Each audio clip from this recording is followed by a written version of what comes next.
আসসালামু আলাইকুম। আপনারা সবাই ভালো আছেন?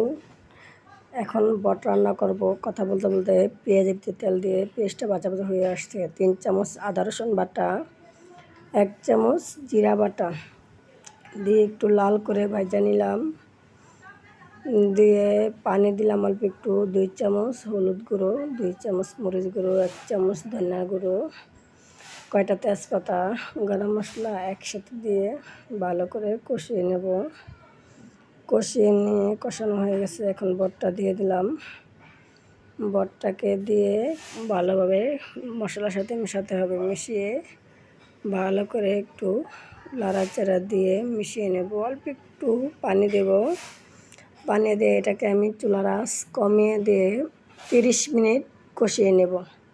ঢাকনা দিয়ে ঢাকা দেব। কিছুক্ষণ পর ঢাকনাটা উঠিয়ে কাঁচামরিচ আর স্বাদ মতন লবণ দিয়ে ভালো করে নাড়াচাড়া দিয়ে মিশিয়ে দিব।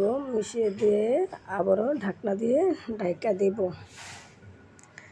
ঢাকনা দিয়ে ঢাকা দেওয়ার পরে ঢাকনা উঠিয়ে নাড়াচাড়া দিয়ে বটটা আমার কষানো হয়ে আসছে প্রায়, আর বেশি দেরি নেই। এখন ঝোলটা দিয়ে দেব, অল্প একটু ঝোল, কারণ বটটা যেহেতু বোনা বোনা ভাজা ভাজা হবে, তাই ঝোল বেশি দেওয়ার দরকার নেই। চুলার আঁচটা কমিয়ে রাখবো, প্রথমে বাড়িয়ে দেবো বলকটা আসলে, একবার লো হিটে রাখবো। রেখে বটটা রান্না করবো। বটটা রান্না করা শেষ। বটটা কেমন হয়েছে দেখতে। সবাই ভালো থাকেন, সুস্থ থাকেন, আমাকে কমেন্টে জানাবেন। আল্লাহ হাফেজ।